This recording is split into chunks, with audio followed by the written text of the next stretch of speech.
sanjang yuga kawula nagakini niki gadah ajen pernawangan lan piyambakipun keparingan gambaran menawi yuga kawula badhe krama kalihan Bratasena.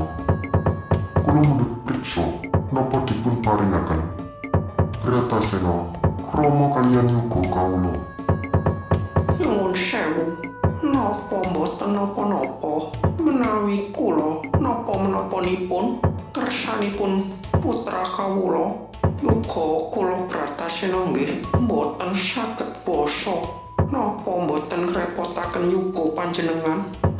Mboten napa-napa.